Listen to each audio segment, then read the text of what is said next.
found it overwhelming, no walling experience. Hung out in the valley for a few weeks, and then having met people like Dean Potter and Alex and Thomas Huber and Jose Pereira, they kind of convinced us that we should have a go at El Cap. And Patch Hammond and I did the second ascent of El Nino right after the Hubers had free climbed it, and that was my first wall, and I nearly did it on site, and it blew my mind. It was like all of a sudden my life goals had changed, and I've never been able to look at a cliff back in England in the same way ever since. The scale and perfection of El Cap. And then the next year I went back, 99, and I remember my life, my vision, my perspective had just changed so much in that 1 year, from looking at El Cap and just thinking that looks impossible, to being like, well, actually, potentially, you don't need much to free climb on El Cap. You just need something. You just need a few matchsticks in the right places, and the scale's so massive that there's entire ledge systems that you can, there's pitches of fifth class that you can't even see from the meadow.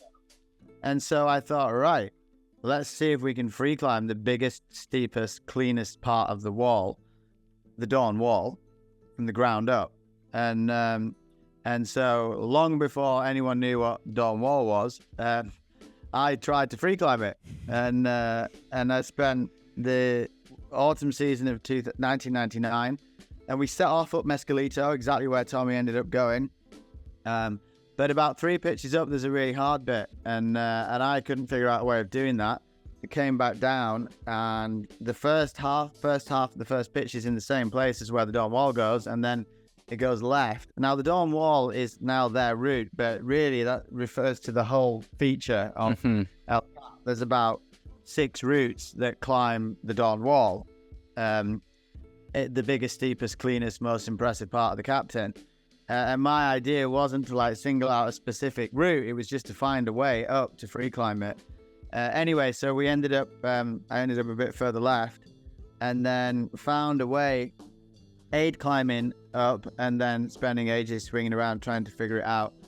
And we found a way that went all the way up to El Cap Spire via Lay Lady Ledge over the course of a season, so 6 weeks hanging around up there. We had some really good parties on Lay Lady Ledge, full techno parties with this massive ecosystem back in the days of mini disc players. And then I managed to red point every pitch except one little bit, and there was about 10 feet of blank granite between 2 systems, and I was like, I can't do that. And at the time I thought, well, free as can be,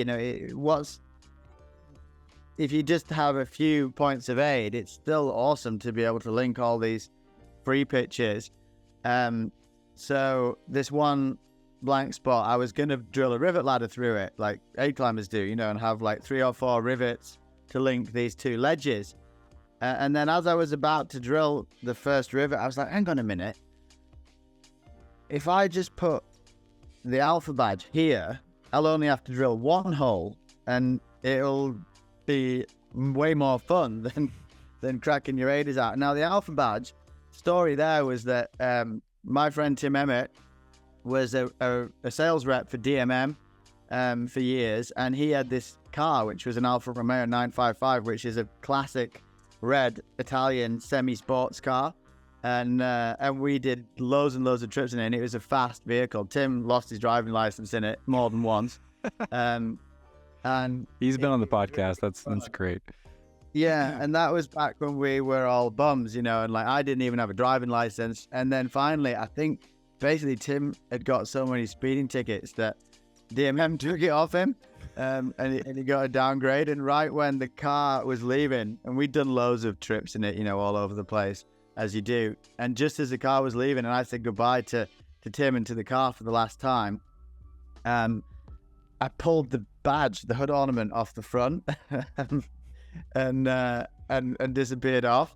So they returned the car back to the leasing company without the badge, and then I stuck it to my helmet and went on a bunch of trips with this badge on the front of my helmet and got photos of it in all kinds of crazy places doing cool stuff. It's and I scratched into it: music, friendship, good times, and hard climbs.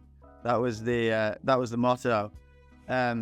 And then I had it on my helmet when I was there in Yosemite, and I was like, you know what? If I just put that there, I bet we could free climb this. Or, I called it A0, like the hardest aid move in the world. And it was hard. It's like a kind of a dyno to get this thing and then a dyno off it. And then we got shut down that season at El Cap Spy. And then the next season went back again with Alan McNeely and Jose and Jason Pickles. And we went back up to the high point and then spent almost a week trying to find a way through the next section, which is super duper blank. You can see above that big systems. You could get across into the upper part of the Dawn Wall, which is actually mostly 512. There's a couple of 513 pitches, or the upper part of New Dawn, which is incredible steep systems. But I couldn't find a way through this blank section. And in the end, where Tommy and Alex went, they went down and they went across the chipped Jardine Traverse on the nose and then up and then way back across, which we did talk about and think about. But logistically, that is a complex thing to do. You're talking about, like, I think they did like 80 meters of straight horizontal traversing above that section. And it's the hard thing to do. Tommy's the master, right? And he'd spent years coming top down with miles of rope up there, becoming more intimate than anyone ever with all that area. And particularly the top down thing, it does help a lot. Time wise, and they found the passage. I knew it was there, and they found it. But then lower down, they found a way around the Alfa slab. But I'm pretty sure that that's been nailed out because it was not free climbable, and I'm pretty sure they followed New Dawn aid route, and you couldn't fit your fingers in it. It didn't go. It might have just been. I mean, there's no question that Tommy's a better climber. And Alex are stronger climbers, but it wasn't like I couldn't do it. It was like there's no way. But it's surprising how quickly granite cracks go from being seams, like beak seams, to blades to angles. And once you get to like fat angles or once you go from fat lost hours onto angles, you can get your fingers in it. And it's quite surprising how fast that happens. I've been amazed to see features change, which is why clean aiding is so important. It doesn't take like decades. It can take like, weeks. If it's heavily nailed, it can change. And people still nail on especially the hard clean routes. People still nail them. So I'm pretty sure that what used to be a beak seam is probably now, you can probably get your tips in it. So they found a variation which removes that point of aid and then this massive variation higher up. And actually, that's one of the routes. That's why one of the main reasons I want to go back to Yosemite. Oh, really? Yeah. That's awesome. Where they went and have a pop at that. Because obviously, those two have done more in Yosemite than anybody. And particularly Tommy, he has spent so much time searching El Cap and free climbing and doing it. And it was really nice of them to keep the name. We only did half the route. They did the other more impressive half. And they did add a couple of bolts to the first pitch as well. But to be fair to them, they asked me. Tommy called me up out of the blue and was like, hey, dude, we found a way to do it. Would you mind if we added a few retro bolts? Because there was some really spicy run out climbing lower down. And Jace was like, no, tell them no. tell them they've got to run it out. And I was like, well, I might want to do it. I don't want to run it out like I did when I was 21, to be honest. I'd be pretty stoked if they put a couple of bolts in it. Yeah.